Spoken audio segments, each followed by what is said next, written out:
Hello students, good morning. Today I will discuss types of connections.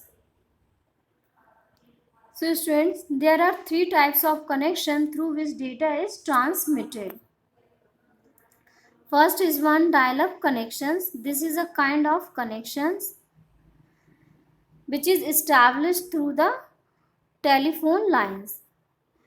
And through dial-up connections we can connect to local exchange, and for this we have to dial a number, and after the establishment of connection we can transfer information, and this service is also known as switching service, and its bandwidth is less than 400 hertz.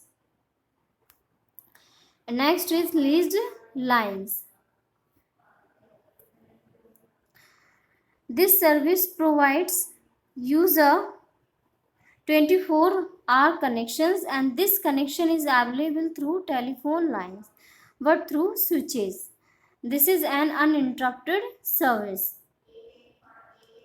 And next is integrated service digital network. So students, you should keep in your mind the full form of ISDN. This service is totally dedicated to the consumer because separate lines are used for purpose of transmission. Mostly coaxial cable is used for this, and through the integrated service digital network we can transmit the data in the form of voice, text, etc. And students, your next topic is modem. Modem stands for modulation and demodulation. Modem is a network device which is used to connect the computer through telephone lines for the purpose of transmission. And computer is a digital device and it works on the digital signal, whereas telephone is an analog device and works on analog signal.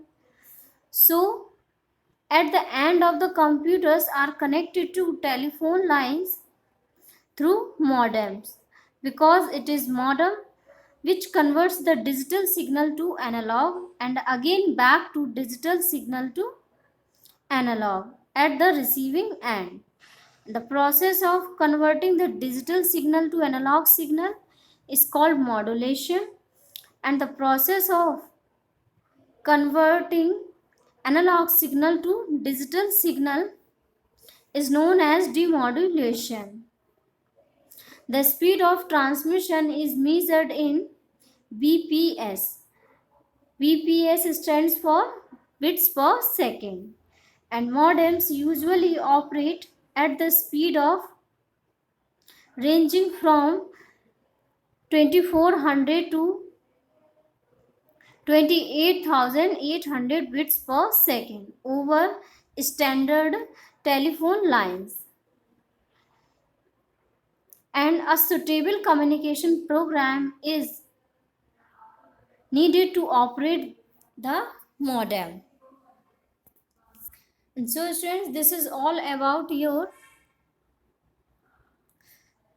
third chapter, data classification of transmission and its time.